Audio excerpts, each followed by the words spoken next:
Thank you all for coming out on this beautiful October day. Like I've been saying since the summer ended, it's nice being able to take a left turn and having a little time to ourselves on the Cape, a little beach time. So a little bit about the PD. First, I'd like to thank Jill for hosting Policing with the People, the first full Monday of every month. I'm going to give you the schedule moving forward. Also want to thank FCTV for taping this free broadcast. For those that can't make it, that they can watch it. You're going to have a really good event today. We have our state reps here, and hopefully Dylan Fernandes, our state senator, I'll be introducing Tom and Dave shortly. Next month, we're going to have the police building, some members of the building committee here. Oh, Dylan's here. So we're going to have the building committee come, the architect will be here, and the project manager will be here to talk about the new station. That goes before town meeting. We're going to be looking for approval for design funding. That's $5,150,000. So we're going to be talking about that just to kind of educate everyone, and again talking about the need why we really have to get out of that mess right across the way. So we're going to have in December, Bob Miscali's going to come, chair of the select board, give an update, answer all the questions that you have. And then January, I'm going to have our school resource officers come, talk about what they do in the schools and answer any questions that we can answer about things that are going on with your police department and the schools right now. And then in February, I'm going to have the Detective Bureau come in, and they're going to talk about different investigations that they work on and different things, just so you can get a general sense on what your police department's doing. Just like the use of force. I got a lot of positive feedback on that. I don't know if any of you folks were here for that when I had the sergeants come in and talk about that. So just to kind of educate everyone on what's going on in the PD. Community engagement is alive and well to Falmouth Police Department. You had officers that were rappelling off the Prue for Special Olympics Saturday. I did the Jimmy Fund walk. It ended up being 15.5 miles. Obviously, for the Jimmy Fund for cancer, as you see, we have the pink patches this month, breast cancer awareness. You'll see a lot of officers wearing those. The Cops and Cones went great at Dairy Queen. We raised $15,000, and then Dairy Queen donated $1,500. Sorry, $3,000 total. $1,500. That went very, very well. We had a ball. So things are going great at the PD. We've been very busy. I wish I could tell you things slow down for us, but we keep plugging along. We're doing very well. We have 3 going into the academy in December, and those we have no open positions, so I'm excited for that. And you'll be seeing me ask for additional funding for things moving forward in the next budget. Outside of the budget, I'm going to purchase a couple of canines. One's going to be for explosives, guns, and accelerants, and the other will be for narcotics. They're floppy ear dogs. They can sniff people, so we're going to start with that. And I'm going to utilize asset forfeiture funds to purchase those, so it won't be your tax money. It's money that we seize from drug dealers to basically get guns and drugs off the street. We think it's a great need. So with that being said, I look forward to November talking about the station. I really do, answering any questions you have, on that. And I'm going to turn the mic over to our state delegates to give a presentation and then answer any questions that you have. They're a great group. Thank you very much. Thanks for coming.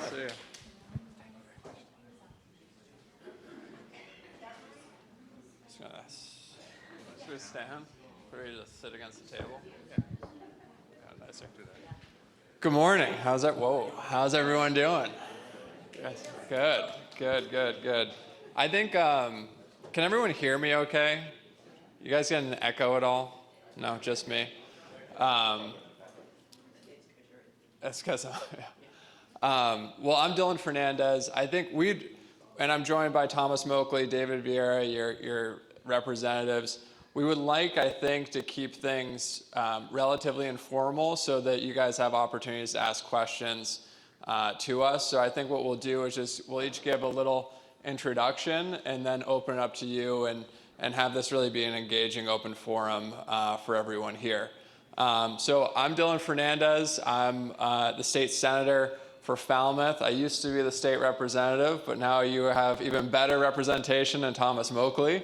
And I'm a lifelong Falmouth resident. I grew up here.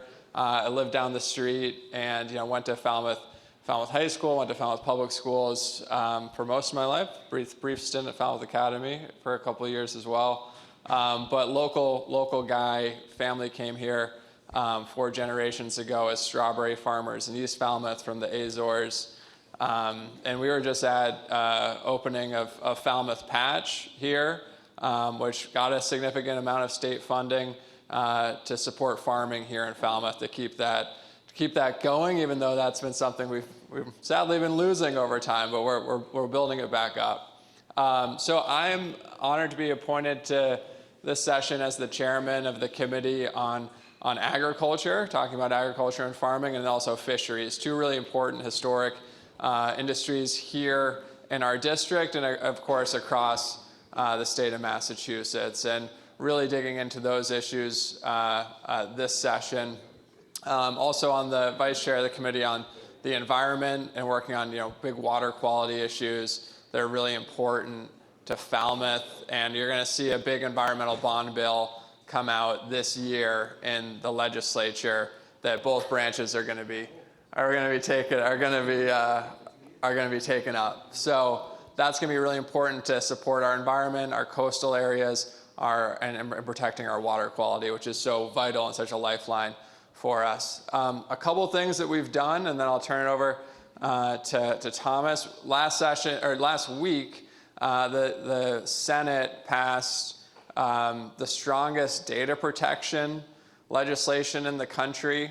So this is a long time coming. Anyone on social media? Everyone's on social media.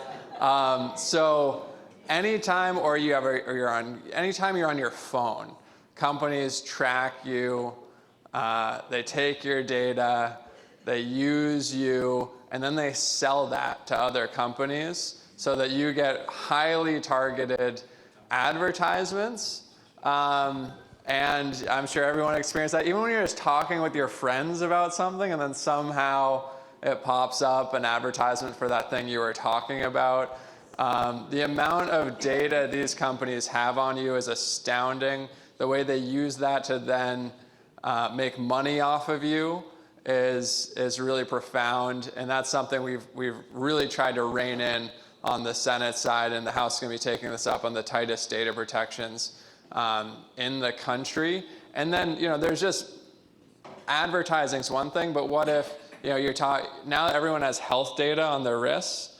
Now companies could then use that to then charge you more for healthcare premiums and the like.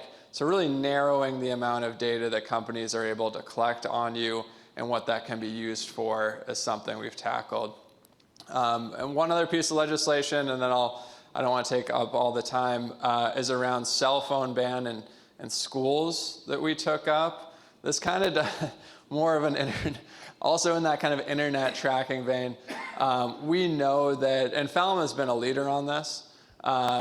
This has already happened in Falmouth, but there's 351 cities and towns across the Commonwealth, right? We know that when kids are away from their phone, they learn better, they retain more information, and they're not having as much mental health issues that are associated with phone use and overexposure to phones that we see a lot in the data and the like. So being able to set that precedent, make that a statewide thing, I think is really important for our students' education and learning. So those are a couple big things, and we have a lot of really big things coming up this session. So with that, it's an honor to represent you, and I'll turn it over to your much better state rep than I ever was, Thomas Moakley. Thank you, Dylan. Good morning, everyone. So as Dylan said, my name's Thomas Moakley. I'm the new state representative for Falmouth, Martha's Vineyard, Nantucket, and the town of Gosnell. Some of you may also know me from the Falmouth Theatre Guild's production of Clue, or maybe Picasso at the La Panagile, or something rotten, or Pippin. Yes, thank you, Pat. Or maybe you were in one of my jury pools when I was an assistant DA before I ran for office. Hopefully you weren't in the defendant's seat, but I don't see any familiar faces in that context, so that's good. I've really loved this job so far. Just took the office in January. We have an incredible delegation. You know, most of the 351 towns in the Commonwealth have 0 legislators. We have 3, and both Dave and Dylan have been huge mentors to me as I sort of learn the ropes and get to know the decision makers in Boston as we collaborate on behalf of the town of Falmouth. It's really been a great cooperative, bipartisan delegation. And then also, I've really loved getting to know my freshman colleagues too. There's 19 of us that came in as new members this year. And for the first 4 months, we shared a basement office with no natural light and basically folding tables that are probably, you know, one fraction the niceness of these ones right here, along with all of our legislative aides too. So that was a group of 19 freshmen that are of, you know, 2 different political parties. People have all sorts of background, all sorts of, you know, life experiences. And we constantly rely on each other, especially now that we've been sorted into our respective different committees. You know, I was lucky enough to be the only freshman appointed on the Judiciary Committee because, you know, criminal justice issues, the administration of the courts is something that's very, that I'm very passionate about. And I think that, you know, Cape Cod could get a little bit more attention, a little bit more resources over time for than we have in the past when you compare it to similar population counties across the Commonwealth, not even taking into account the summer swell in population which our courts serve. But now some of my freshman colleagues have been put on the Transportation Committee or the Mental Health Committee or the Education Committee. So when some of these issues come up, whether it's from constituents like you or from other sources where they say, would you take a look at this bill? Then I'll go to my freshman colleague who's on that committee and say, like, what sort of discussions, what sort of experts have you heard from on this bill? Like, what are your concerns? How would this work in a city versus in a more rural context? And then I'll ask these guys what they think about it too. So it's been a really collaborative atmosphere. I find that even in the smokiest backfield rooms that I've been allowed into in Boston, everyone is doing the right thing. Everybody feels passionate about doing right by their conscience and by their community. And so I very much feel privileged to be among them. So as Dylan said, there's a lot of things that we have coming up over the course of our 2-year session that started in January. In Massachusetts, every single timely filed bill gets a public hearing. And this session, there's about 7,500 of them, roughly.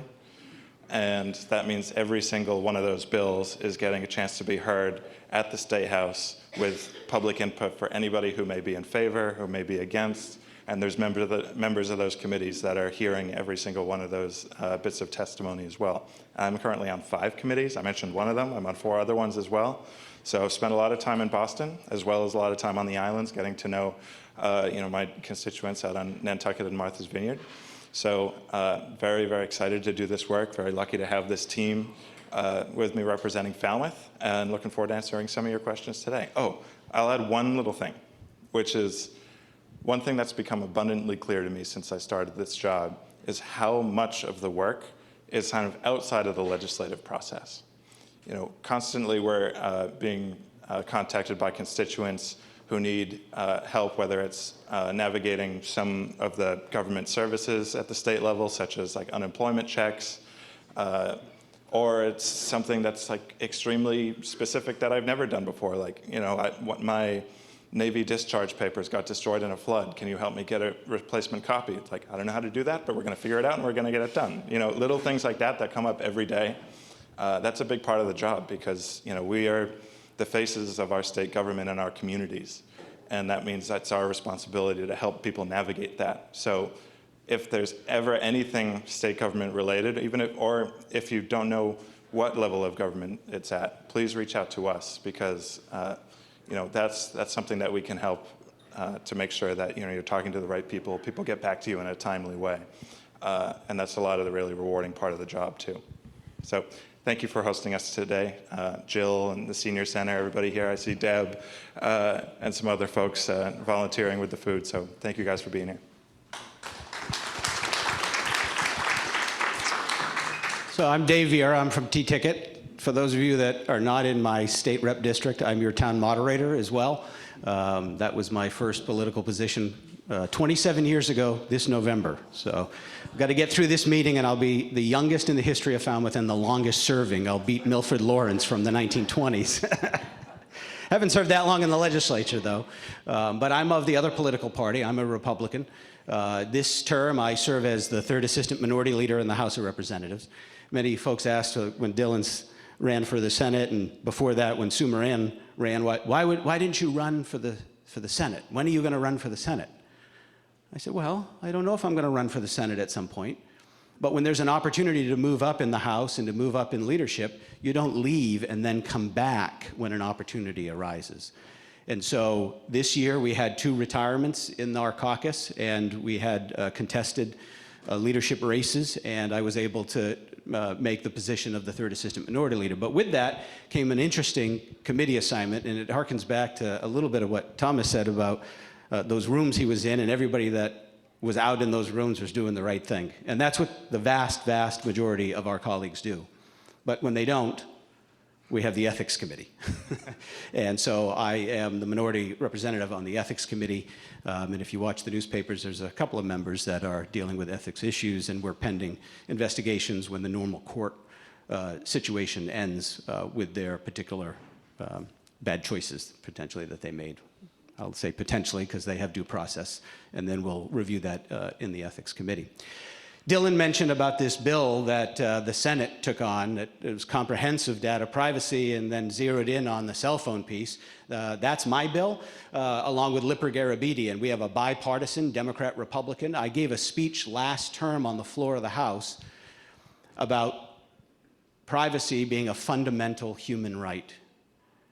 And the next morning, 4 people from the ACLU came to my office in Boston, and I was like, why are they here? I don't have an appointment with them. And they said something about a speech you gave yesterday. And so they came in, and we started talking more specifically about data privacy, and came to this term to introducing with Kate Lipper Garabedian, a Democratic colleague of mine, the Location Shield Act.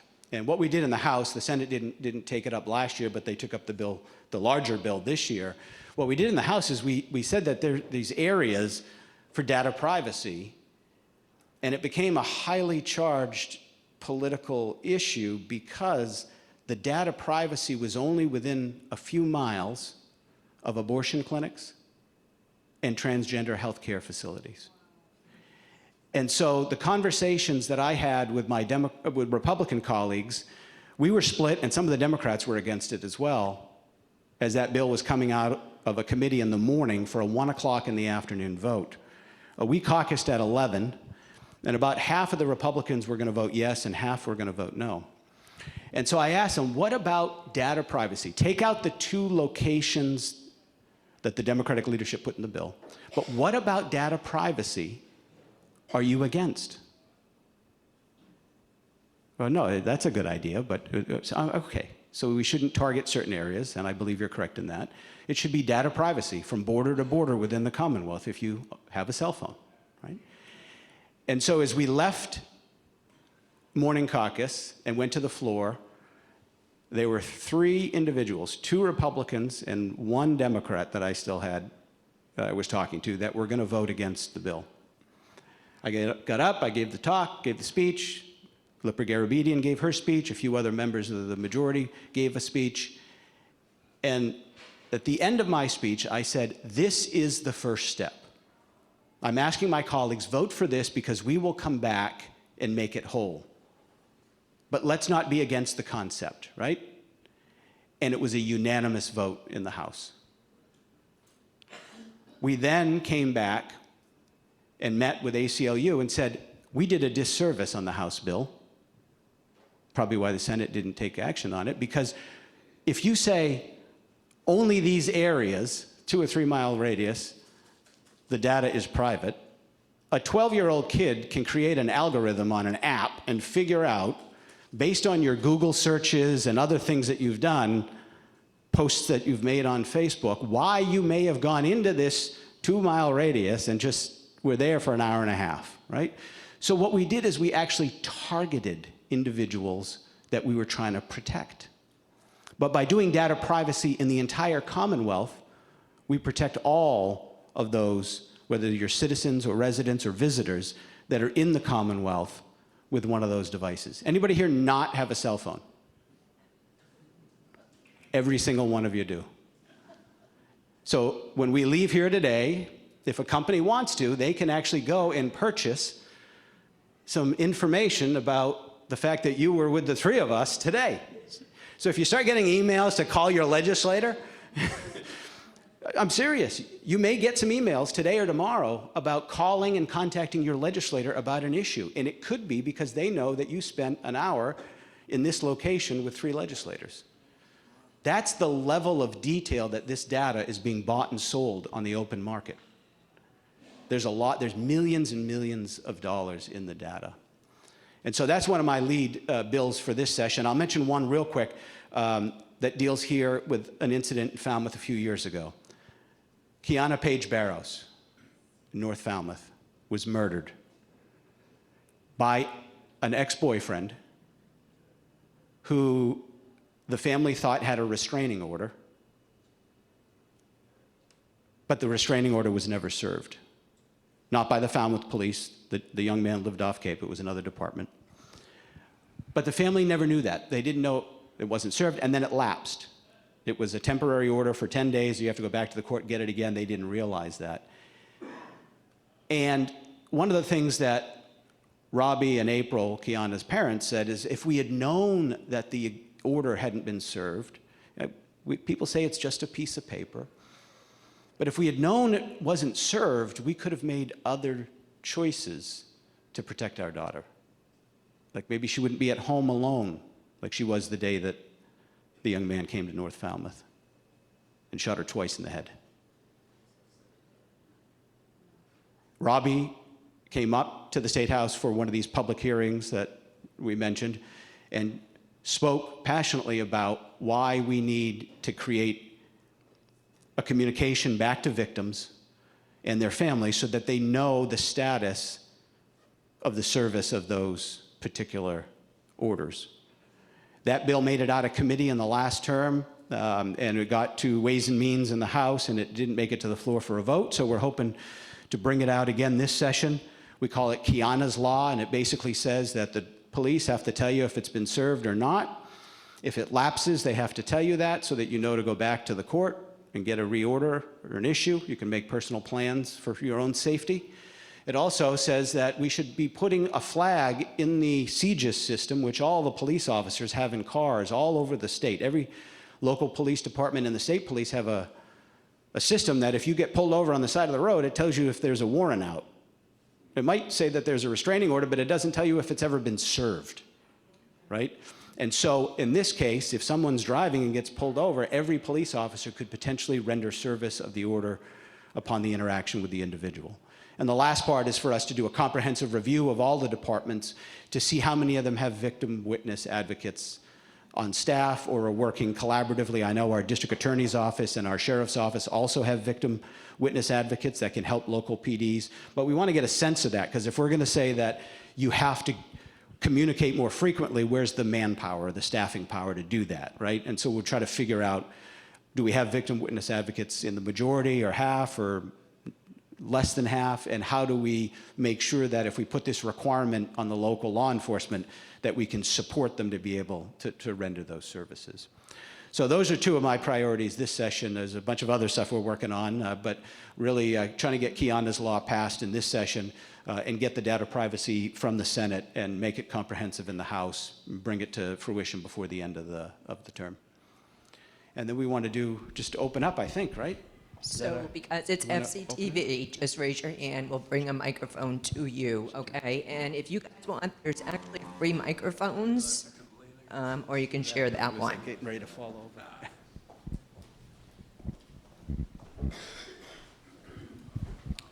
Good morning, and thank you for being here and welcoming this community. I have a couple of things. One is thank you for Kiana's Law. You know my background. And that is really, really important for that kind of service to survivors and victims of domestic violence. The other question I have is, last night at the Catuit Center, I saw a Woods Hole Society film called The Librarians.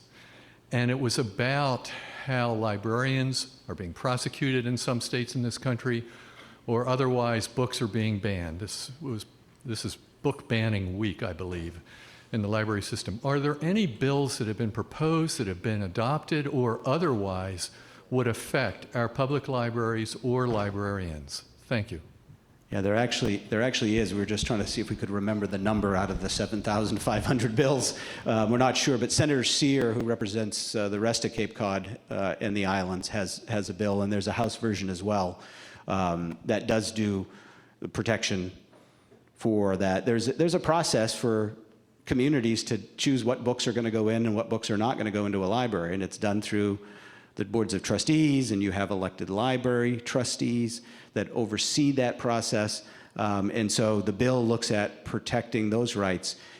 There was a meeting in the building next door a few months ago on a bill that I filed by request for some constituents. Now, by request is a tradition in Massachusetts that harkens back to the right to free petition. So in the Massachusetts Bay Colony in the 1620s, there was a right to free petition to their town meeting of laws that were going to govern the individuals living in the Massachusetts Bay Colony. And that has carried all the way through the 1790 Constitution in Massachusetts, written by John Adams, to the right to free petition to the legislature.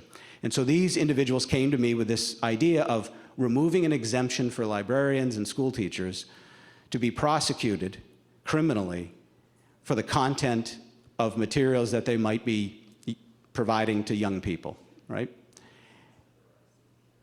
And in the schools, just as the libraries I mentioned before, there's a process for choosing what books are in there and what materials, and that's under the school committee, which I know you also served on at one point before the judgeship.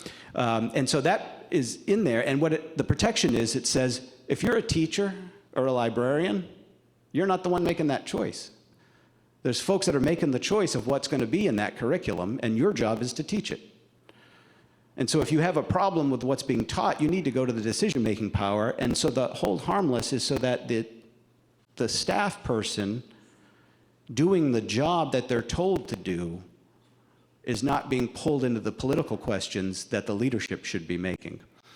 And so there was a meeting here in the building next door, and there were more people here to protest the bill than in favor of it. People were calling me, why did you do it? And I said, I did it. And if you read the bill, it says, by request. Legislator is not a sponsor of the measure. I did it because I believe in the rule of law. I believe in the right to free petition. And I didn't sponsor the bill because I don't believe in its intent. I would just add on the bill banning front, one, we're Massachusetts, right? We're the education state. We're the only state in the country that has education enshrined in our Constitution. We should not be banning books here, and we're not banning books here. But people are coming before school boards on a regular basis to try to ban books. And in Massachusetts, this might surprise you, and why we need this law and why we support this law. Massachusetts, at least this is the data from a year and a half ago, was in the top 5 states in terms of contested books, in terms of petitions to get books removed from libraries. And so it's that effort to ban books is happening in Massachusetts, which is why this legislation that the judge brings up is so important that we get done and passed.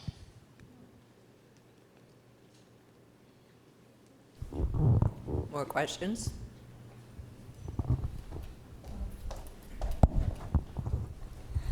I'm concerned about the housing crisis, and I understand that a couple of years ago the low rate for affordable housing was like $17,500 a month, something like that. I might even be more now. I think a lot of the people we need to keep this town running can't afford that. And I worry that the ways that we have affordable housing don't meet the needs of Falmouth. I only know Falmouth. I understand this is all over the country. It's not just here. I was wondering if you could speak to that affordable housing that really is affordable? I think all of us would have a lot to say on this because it is my view, and I think the view of most Cape Codders, right, that affordability is the biggest issue that we're facing, and chief among them is housing. I mean, our market rate is completely out of whack from what normal people can be able to afford, and for too long, we haven't done enough on this issue. There's a bunch of different components to this. One is funding, one is zoning, and one is wastewater. What do you do with the sewage, right, to protect so we can build in density while protecting our waterways. And there are other components as well, but those are probably the three main components. I'll just talk to one of them, which is around the funding piece, and that's about the largest housing bill ever in Massachusetts history that we passed last session. And so this is a really important step in the right direction to get at this housing issue. It's not just here anymore. You know, I used to represent Nantucket. Average home price over there around $4 million, right? Here in Falmouth, it's hovering right around $1 million, a little under. And then you go to New Bedford, the place where you used to be affordable. Number one issue there is lack of affordable housing. So it's a Commonwealth-wide issue. We passed this bond bill, housing bond bill, biggest housing bill ever. That's going to have some money to put at this issue. It deals with the money piece. And then there's the zoning piece as well, which actually, if you like, Falmouth has been both a good and bad example of that, right? For a very long time, Falmouth was the example of like dumb growth, frankly. Like we used to have all this green land and then we just turned it into basically suburban sprawl. When you look at a lot of the town, we passed in the legislature a zoning change that allowed for higher density, allowed to change zoning at town meeting, allowed for higher density in downtown areas, places that are connected to wastewater, and now you see housing popping up downtown where people are connected to transportation and it's not hurting the waterways that we have because it's connected to sewer. The one piece I want to highlight in the Affordable Housing Act that we did pass was a thing called the Seasonal Communities designation. This is important for our region because we're seasonal communities, we have particular needs, and to your point, one of the aspects of that legislation that was a carve-out for our region and some parts of Western Mass that are also seasonal communities is a designation that allows municipalities to build affordable housing for their local workforce. And that's really, really important. So without that designation, and anytime you use public funds, usually that means it's open up to everyone to be able to apply because it's public funds, right? So everyone pays into it. Everyone should be able to apply for it. Although you actually don't see that too many people from outside towns applying, even though it is. But nonetheless, this designation allows municipalities to build housing directly for their local workforce. This is a new law, so they're in the process of issuing regulations on it right now. And actually, there's a comment period that opened up last week on the regulations. We're submitting a letter that these guys, I think, are going to sign on saying that Falmouth should be in this.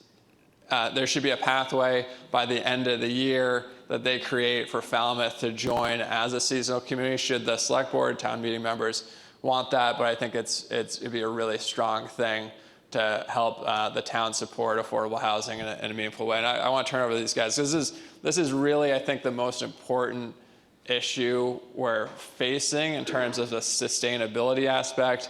And if we don't get at the issue of housing, it's going to erode our communities far faster than the ocean will. So, Thomas.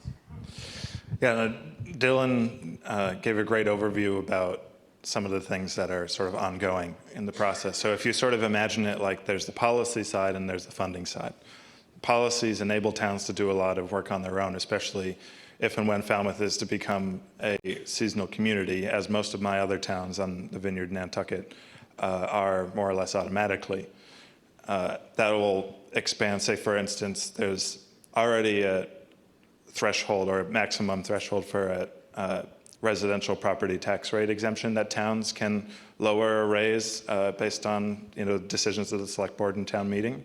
If you're a seasonal community, that residential property tax rate exemption can go up to 50%. Because what's happening with a lot of my constituents across the entire district is, well, they bought their homes, if they're lucky enough to be a homeowner, they bought their homes back in the 60s, 70s, maybe even earlier, when it was still somewhat of an affordable place to live. And even if they own their home outright, though, it's just the associated costs with insurance, with taxes, that is making it really hard to remain in place in the community that they've called home for decades, raise their family in, et cetera. So something like a property tax rate exemption is one of the tools that's in the seasonal communities sort of bag there. And I think, did you mention public employee housing? That's another thing that's in there too. So, police, fire, teachers, et cetera, who are public employees, make our communities run. It was previously illegal for towns to offer exclusively to those people. So that's going to make it so towns, like Edgartown, hopefully like Falmouth, will be able to, put a, say 10-unit complex together and say, like, this is exclusively for teachers at the Edgartown school. And that just makes it a lot easier for them to attract and retain help, which they're really struggling for, because more and more every year, just like in Falmouth, we have people coming from over the bridge. For my island constituents, they're coming over the bridge and then taking a boat, commuting. So it's really tough to find long-term committed help. And that's like one of the many aspects of this. Dylan and I also have a bill on the House and Senate side related to first-time home buyer savings accounts. And that's sort of oriented towards trying to attract new families to come to the Cape and to be able to remain here on the Cape, essentially taking a portion of your income tax that would otherwise go right to the state and say, like, well, if you put this in a savings account going towards a down payment on a house, then you don't have to pay it to the state. And eventually you'd be able to use it for a down payment on a house. And Dylan has been a leader on that for years, and now on the Senate side. So as he said, it's been a real priority sort of across the state. We're the tip of the spear. I kind of say, like, it's worse than anywhere on Nantucket. The Vineyard is looking at prices like Nantucket in 5 years. The Cape's looking at prices like the Vineyard currently has in 5 years. So if you want to see what will happen if we don't do anything, you just go over there and look what the prices are like. And we want to make sure that everybody's able to age in place, able to have their families here, maybe start to reverse some of the numbers that we see with our school enrollment rates, that kind of thing. And so people, Dylan and my age, can choose to remain here if we want to remain here. Otherwise, we just are coasting on either paying rent for our entire lives or, being lucky enough to maybe inherit if if someone in our family is lucky enough to be able to stay here. But I imagine everybody has family or friends that they know that I just haven't been able to make it work with the increased cost of living here. So the governor has made it a priority. It's a priority of the legislature. There's going to be many different things coming through that haven't already, and we're going to keep working on the funding piece too. And one of the things that Falmouth has passed is a home rule petition asking for a luxury real estate transfer fee. And essentially that means, the town would be able to set where it is on the gauge as far as what does it mean to be luxury. Is it 1 million? Is it 2 million? And then what the percentage is, up to 2%. And then, when there's a sale of a home at that threshold, say it's 1% over $2 million, that funding would then go to an affordable housing trust fund. And then there you have the revenue source to start buying single family homes that are already in existence. So this is, adding to the tool belt, not just building. It's also trying to recapture some of the seasonal homes here on the Cape with that funding, add deed restrictions so it will remain forever affordable at a certain AMI in perpetuity. So it's not just about building, it's also about trying to recapture some of the housing that remains, empty for 10 months of the year. I go down history lane real quick. My first 2 years in the legislature, I went from House Ways and Means to the ranking member of the bonding committee, and that was when Deval Patrick was governor of the Commonwealth. And I got a great picture of Governor Patrick and I in Mashpee, in front of a dirt pile, which, anybody know where Cape Cod Coffee is now? Market Street Extension, and there's the Fresh Market and all that. That was just dirt. But the governor and I were there bringing a MassWorks grant, which is a way that we can fund infrastructure so that they could do the mixed-use development, which was that first phase of Market Street Extension. And anybody ever go to Bobby Byrne's pub? Well, Bobby Byrne lives over there. Paul Rifkin, the photographer, who was just photographer in residence up at the Falmouth Academy, they live in units that were built because they were affordable for the developer once we helped with the infrastructure. So we dealt with a $900,000 wastewater investment to be able to protect the rivers there, but be able to do the advancement. Now, hearken into my it's 5th to 8th years. Governor Baker is now the governor, and I'm still the ranking member of bonding. We get a mark. We call the lieutenant governor, who was in charge of the connections to local communities, and we're trying to figure out what do we do in Buzzards Bay, because until the last redistricting, I had Buzzards Bay, right? Development had stopped. The select board also serves as the sewer commissioners, and they were at 100% allotment, although there were developers who had vacant buildings that were not producing any sewer, but you couldn't give credits for anybody to build anything because they had the legal right to those credits, right? And that sewer goes actually to Wareham, is treated in Wareham from Buzzards Bay. They have an intermunicipal agreement. And so what we did there is we got, I think it was $1.5 million to build a wastewater treatment plant for 100,000 gallon flow per day, and constructed it right next to where the new police station is, on the bypass where the armory is. We completed that project, and what did we do? We opened up Keystone Place. So we have senior retirement, affordable and market rate. And we also opened up where the new Hampton Inn is, and those new restaurants and businesses that are opened up on Buzzards Bay. They were able to get allotments through this new $100,000. So when we talk about affordability, it's not just putting money into a trust fund and subsidizing housing. It's also working with the market and working with the developers to find ways to make the development for them more affordable, so that they can then either sell or rent at a restricted rate. So the subsidy comes in the development of the infrastructure rather than the subsidy of the rent itself. Hi, good morning. My name is Jeffrey Gentile, and first I want to say thank you for coming and addressing us and giving us your time. It's very informative, thank you. My question is on the selfish side, because it's basically this. It's electric and utility on gas. My thermostats in my house never exceed 64, and I turn off zones in my house, so I'm heating about half of my house.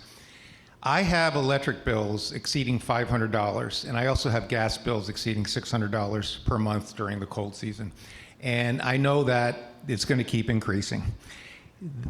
I'm an engineer, so I add 1 and 1 is 2 all the time. You know, there's something wrong.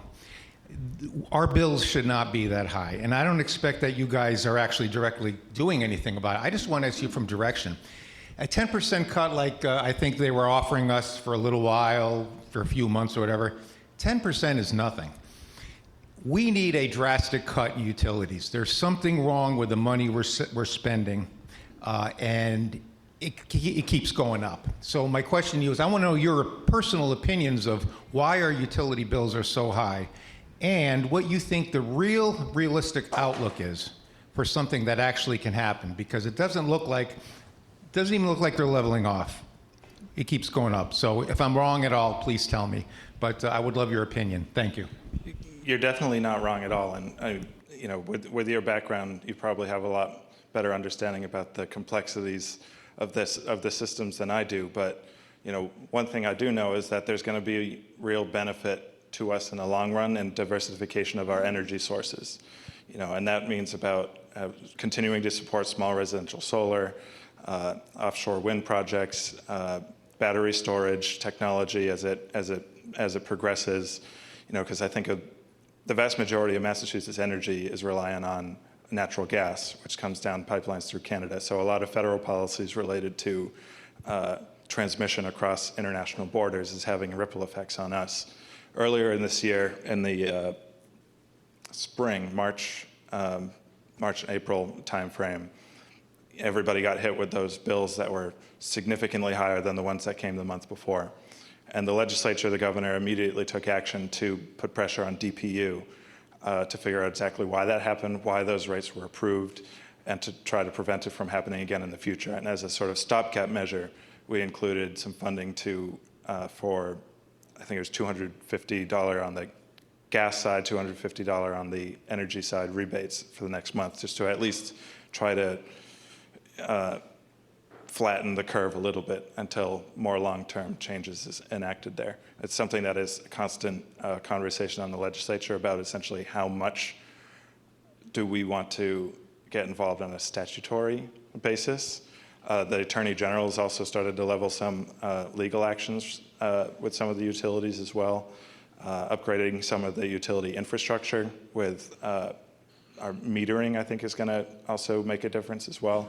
Those are just some of the things that have immediately come to mind as ongoing projects. Well, there's a few things to say on this. One is, the utilities are private, they're investor owned, right? So there's deregulation in the 1990s of utilities that any state, that allowed states across the country to either keep their utilities public or deregulate and open up to investor-owned utilities. Massachusetts is one of about half the states in the country that said, okay, we're going to deregulate, we're going to have a competitive, I'm air quoting, competitive marketplace for utilities, and then they went private, investor-owned. So you have the Eversource, you have the NatGrid, and a few other actors in the state. Fast forward to where we are today, in aggregate, holding constant weather, all these other types of variables, places that kept their utilities public, which, by the way, are actually largely southern states and some Midwestern, that kept their utilities public. It's not a huge amount, but they, on average, their ratepayers, consumers, pay slightly less for utilities than those that went private. And so I think there should be a conversation. It would be a long one, and this is a long-term thing. Okay, does it make sense to move more to a public utility direction, given the information we have now of the different states across the country that went either private or public? Should we be, paying a CEO, $50 million plus a year to be running something that costs so much? That, I think, is an open question. That's, a longer term conversation than solving it for, this January, right? The other piece of this is to what Thomas mentioned. It's really important that we build new energy. Like, we need more energy in Massachusetts. This is definitely a supply issue. Massachusetts, we don't have any energy. We don't have coal. We don't have oil. We don't have natural gas. I got an email from someone recently saying, why doesn't Massachusetts frack? It needs to be fracking. We don't have gas to frack. We can't frack. That's why it's so important, actually, that we do invest in the energy sources that we do have here. That is wind. That is solar. That's really, really important. If Massachusetts, by the way, when it was really hot, remember, early July, like a big heat wave? The only reason we didn't have rolling blackouts across our state was because of solar. Like, if you talk to ISO New England, we're part of a New England grid. The only reason we did not have blackouts is because of solar. When these big energy spikes happen, when it gets really hot, when it gets really cold, that's when they have to deploy a lot more fossil fuels. And so if you don't have something to back that up during those times, then the energy prices spike and can get out of control, which is why we need more solar. We have a big solar bill we're pushing this session that I'm hopeful will get passed, because I think offshore wind is frankly dead for at least another 3+ years in Massachusetts and probably across the country. So I think we really need to be pushing and supporting solar, and solar is a really good thing for us here. And you don't run into some of the opposition to siting that you do with offshore wind as well. So I think that's a strong piece. And then the governor, there's a bill filed by the governor to get at energy prices. Good artists copy or steal, or whatever the phrase is. About a third of her bill is my bill, which I'm very appreciative of. But she has an energy bill. One big part of it is around securitization. Boring. Dave, as the bonding committee member, can probably talk more to this. But basically, it allows you to spread out. And Dave's like, I don't know. Basically, it allows you to spread out. It allows you to bond out and spread out energy costs over a long period of time. States that have done this have seen their energy prices drop. So I think that's an important piece. She says, I think this is a little too high, but the governor says that this will save consumers around $10 billion over the next decade. To me, I think that's a little high, but look, energy savings is a good thing. There's two more pieces I'll quickly mention. One is know where you get your energy from actually. Competitive supply largely has been a bad thing in Massachusetts, and it's costing consumers billions of dollars because nefarious actors come in and say, we're going to lower your energy prices, switch to us, or we're going all green for you and it's going to save you money, switch to us. I get at least 3 or 4 mailers a month on this. I'm sure you guys do too. All I can say is do not switch, because unless you're getting it directly from Eversource and NatGrid, and you might have switched but think you're getting it directly from them because they're the billing companies. So Eversource and NatGrid are still the billing companies, but you might be buying it from some third-party supplier that actually whose rates on average are significantly higher. So that's the first thing I do is check if you did switch at some point, see when that contract ends so you can switch back, and stay with Eversource, or really it's the Cape Light Compact here. Maybe call the Cape Light Compact. That's our regional aggregator. That's the place to be because these frankly, nefarious energy companies have been bilking Massachusetts residents for billions of dollars over the past 5 years. There's a few reports on this by the Attorney General's office. There's bills to ban it in the legislature. So keep an eye on that. And then the last thing I'll mention is around weatherization. Weatherize your homes here in New England. That's a really important piece, and there's funding available to be able to do that. That is probably for everyone in this room, it would be free to do. So that's another thing. You want to call the Cape Light Compact, ask them about home weatherization to save money there. So this is energy, like housing, and energy, housing, and healthcare are all three of the most complicated issues that we deal with. There's no silver bullet around these things, but that's why I think we need an all of the above approach to tackle this. And at the end of the day, it's my view that we can do all those other things I mentioned, but really the supply issue, more energy supply is really going to be necessary, especially with AI. We're lucky we don't have AI. We only have one AI data center coming online in our region, which we can talk about that. I have some thoughts on that. I won't get into it for the purposes of this. But that is going to spike energy prices across the country. Luckily, energy is regional. There's different grids. The New England grid, the ISO New England grid, we do not have the data centers coming on board that you see in some other states. And then the other piece is around tariffs, right? Tariffs are going to drive up energy prices. We get a ton of our energy from Hydro-Quebec, which comes from Quebec, goes down through the states above us, comes into Massachusetts. There's now, because of this tariff war, there's going to be an increased tariff on energy prices. I think it's only 10%, which is lower than a lot of the other tariffs, but that's another thing coming that's going to rise, that's going to then hit your energy prices this winter in a way that didn't last winter. So that's a lot. I'm always happy to talk more about this kind of offline. But David, do you have anything? Just real quickly, we're talking a lot about the supply, right? and then there's the demand. And in the demand arena, as we try to go green, as we try to go to more sustainable production sources, we have subsidized through Mass Save and required these utility companies to pay into a system so that you could switch over to electric, right? Electric utilities.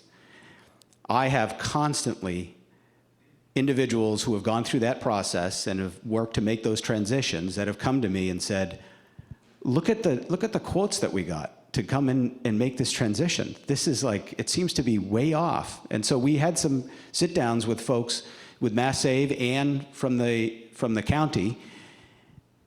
I think there's a lot of waste in the Mass Save program, which is driving the rate up because the companies don't want to, they have shareholders, as we mentioned, they're private companies, right? They don't want to give less to the shareholder.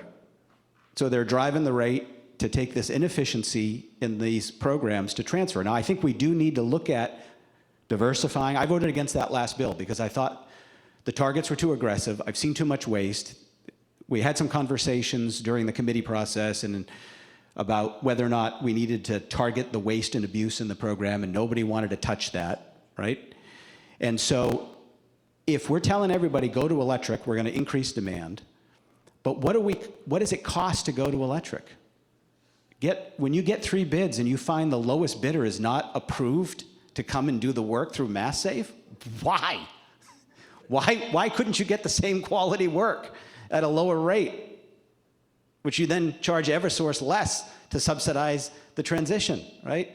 Those are conversations that we're definitely going to need to have in this federal political environment where we didn't get a fraction of the Quebec electricity that we planned on during the Baker administration when we were brokering those deals in a previous bill because we saw the horizon coming for offshore wind.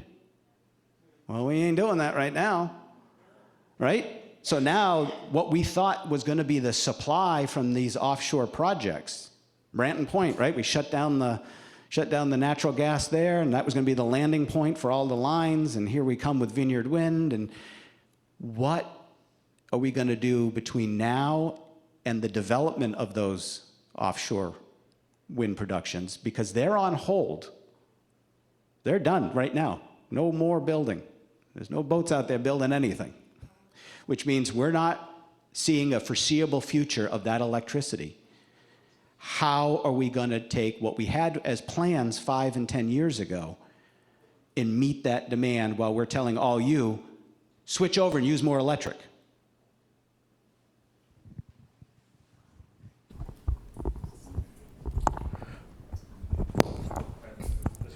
Thank you all for coming. I appreciate it. It's good to see each of you. I want to circle back to housing very quickly. I know we have done for the sake of time, but I'm a little concerned about these developers that are coming to our neighborhoods to build under the guise of affordable housing. And I say under the guise because there is a developer that has property on my street, and it came out initially under this, now you can correct me, but I think it's the 40B, affordable housing, and it was supposed to be rental units. And all of a sudden, once they got approval and broke ground, those rental units changed to condos. And how is it that they get approval for rentals and they're starting to sell them? Maybe you can explain this to me. They're selling the condos or they're renting the condos? They are selling as condos. I went on the website, and each of the units are going for $499,000. Are they selling outside of the 20% requirement under 40B? This is all the units. So I'm not sure how that happened, because I went to some of the zoning board meetings when they were getting approval for it, and all of a sudden, there's signage up there, and on the website that they're selling them. It's all condo. And you can look it up. It's called Acapesket Village. We need to have an offline conversation here because they should have an approval letter from the Executive Office of Livable Communities that authorizes with deed restrictions a certain percentage. Now, if they were taking the market rate and decided to do something else with the market rate, I think they have flexibility to do that. But the deed restricted portions that are required for them to get approval in order to skirt our zoning law, those have to be deed restricted, so we need to look Well, at it. I'm not sure how that happened, but maybe you can look into it. Yeah, no, that is a violation of the law, if that's exactly what they did. Again, if the deed restricted affordable units under 40B are going out to the market as condos at a market rate, that's a violation of their approval by the state. And we need to talk to the AG and put a stop to that. Even to that point, it was designed initially to help residents afford to even get into the units that were not at that were at market rate, but were still less than what most of the other properties were going for as rentals. My point is, they just decided that they were going to make more money on it, and all of a sudden, Was it a LIP application or was it a 40B? I don't know the particulars. I'm not that savvy. That's above my pay grade.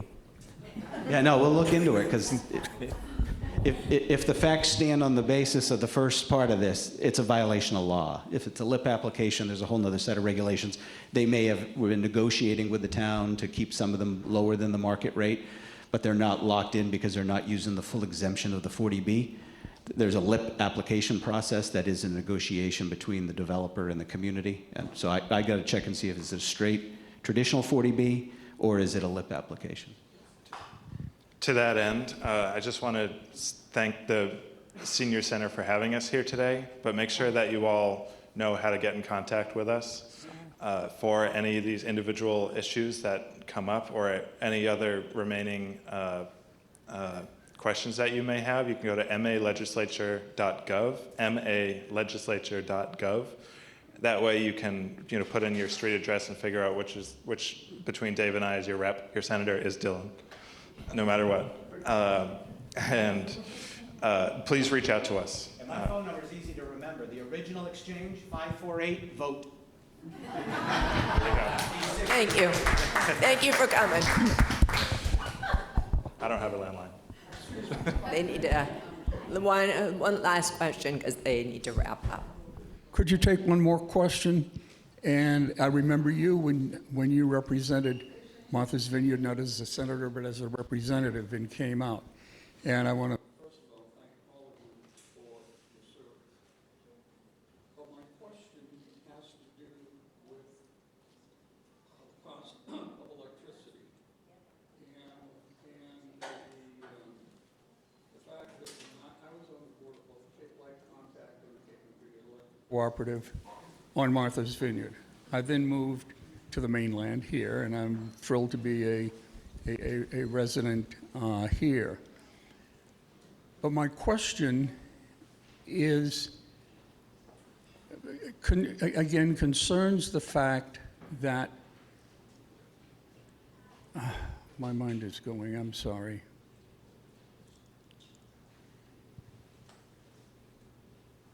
When I was on the island, representing both on the board of the Compact and the Cape and Vineyard Electric Cooperative, you had come over to Martha's Vineyard, and I asked you if you could find out whether we could put solar panels on the median strips. Okay? And it's never happened. And it's one of the simplest things that can be done. The trees have already been cut down. And we, again, I had discussed that. I went to the state forest on Martha's Vineyard and looked at laying solar panels on the right-of-way that had to be cut, the 50-foot strip. They could put on that. I never got any answer on that. And the reason that I say, and I hear you say this, where can we put our electricity? We could have put all of the electricity on Martha's Vineyard, on the airport and the crossways for the airport. It never made it any place that I can see. We could generate a significant amount of our electricity if we placed solar panels on the median strips here. I have seen no effort, and I think it's because big money comes in and doesn't allow it. No. So we looked at this like a decade ago when you raised it, and we followed up on this. The MassDOT said in the middle of the median, that it was a safety issue for cars pulling to the side, and that's why they wouldn't allow it down the middle. But then on the sides, on the right and left sides, on the berms, they do permit and allow for that. And so you actually see that, and not everywhere, and we should definitely have more of it in places where you're not cutting down a ton of trees to do it. But if you're driving on highways across Massachusetts, you will see on the side berms in places that there is solar panels, and they do permit for that. But we talked, and I distinctly remember this conversation, we followed up on it. The MassDOT in the middle of the median was a safety issue for cars and utility trucks and the like being able to pull over safely. And with all due respect, big money can get, I'm going to get people to say exactly what you're saying, but I believe there is area. I don't think big money, it's literally just the Massachusetts Department of Transportation. They're a state agency, and they're not trying to appease some entity somewhere. All I'm saying is there is enough area between the roadways.